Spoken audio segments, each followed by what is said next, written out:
Pois bem, cá estamos novamente para tratar de mais um assunto polêmico. E o assunto de hoje é com respeito à reencarnação de Elias. Veja bem, os espíritas, eles acreditam que João Batista, sim, era a reencarnação de Elias. Mas aí eu te faço uma pergunta. E você acredita exatamente no que? Você tem uma opinião formada sobre este assunto? Não? Então me acompanhe na leitura do Evangelho de Mateus, no capítulo 14, versículo 1 e 2, aonde Mateus deixa transparecer a seguinte ideia. Por aquele tempo, ouviu o governador Herodes a fama de Jesus e disse aos que o serviam. Este é João Batista, ele ressuscitou dos mortos, e por isso nele operam forças miraculosas. Sim, o escritor Mateus deixou transparecer a ideia de que Herodes estava afirmando que Jesus poderia ser a reencarnação de João Batista. Mas isto é apenas uma ideia humana, que Mateus se utilizou para repassar o que estava oculto a nível espiritual. Até porque essa história é infundada. Como poderia Jesus ser a reencarnação de João Batista, se Jesus era primo de João Batista e tinha apenas a diferença de alguns meses de idade? Para que Jesus pudesse ser a reencarnação de João Batista, ele deveria ter nascido após a morte de João. Mas soubemos que a história não é bem assim. Neste caso, Herodes era maluco? Não. Então, podemos entender que Mateus se utilizou desta linha de raciocínio para ilustrar que, após a ressurreição dos mortos, a pessoa ressurge com poderes?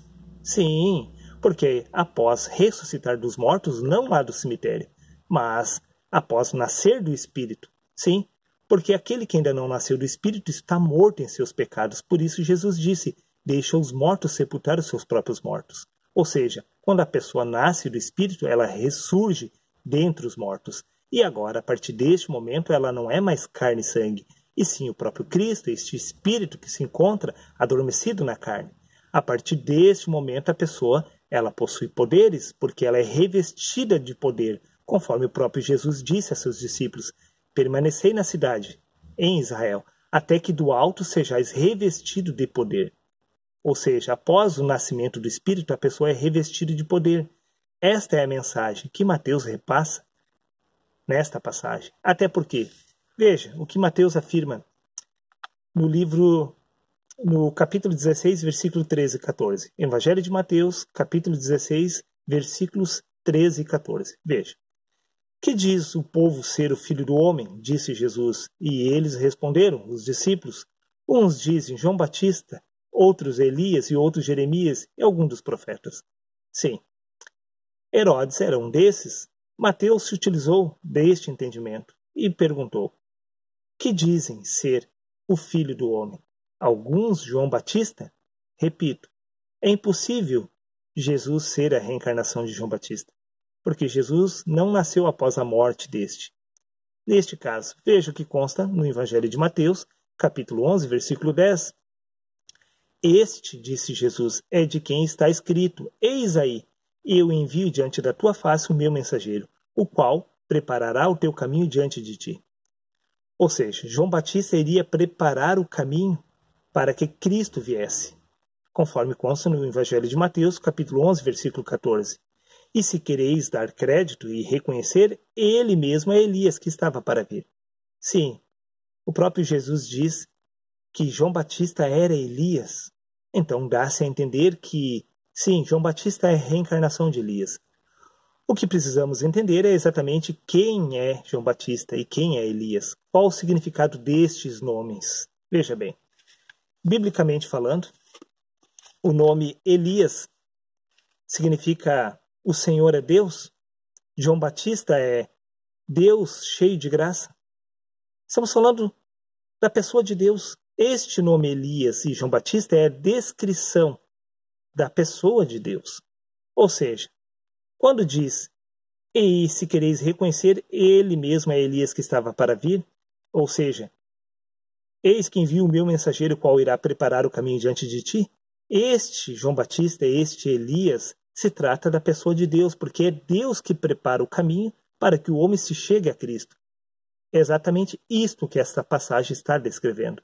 Porque o próprio Deus, o próprio Cristo, afirma, ninguém pode vir a mim se o Pai não o enviar. Sim, é Deus quem prepara o caminho para que o homem possa chegar até Cristo. Neste caso, a pessoa descrita aqui por João Batista e por Elias é a descrição da pessoa de Deus. Sim, eles eram uma representação do Espírito Santo, o qual prepara o caminho para que o homem possa chegar até Cristo. Esta é a realidade. Nada tem a ver com pessoas de carne e de sangue, porque estamos falando a nível espiritual. A nível espiritual, Deus, sim, o Espírito Santo é que é o mensageiro, que prepara o caminho para abrir o entendimento do homem, para que o homem possa chegar a se tornar o Cristo, possa despertar deste Cristo que está adormecido na carne. Veja bem, até porque no Evangelho de João, capítulo 6, versículo 44, diz: ninguém pode vir a mim se o Pai que me enviou não o trouxer. Jesus afirmando, ninguém pode chegar até Ele, até Cristo, se o Pai não o trouxer até Ele. Esta passagem é a representação de João Batista preparando o caminho para Jesus chegar até Cristo. Esta é a verdade, e o mesmo se aplica sobre mim e sobre você. Para que nós possamos se chegar até a pessoa de Cristo, há-se a necessidade deste João Batista, que é Elias. Sim, este Elias, este João Batista precisa vir primeiro sobre a nossa vida, para preparar o caminho, para nós compreendermos a realidade espiritual que é Cristo em nós, a esperança da glória. Até porque, veja bem, preste atenção com muito cuidado. No Evangelho de Mateus, capítulo 11, versículo 12, diz: desde os dias de João Batista até agora, o reino dos céus é tomado por esforço, e os que se esforçam se apoderam dele. Veja, se fôssemos levar para o sentido literal, isto aqui é uma loucura, não tem nem pé, repito, e nem cabeça. Desde os dias de João Batista até agora. Ora, Jesus está afirmando que os dias de João Batista são os mesmos dias dele. Ambos tinham praticamente a mesma idade. Então, como assim, desde os dias de João Batista até agora, o reino dos céus é tomado por esforço e os que se esforçam se apoderam dele? Como eu disse, João Batista é uma representação da pessoa de Cristo, ou da pessoa de Deus.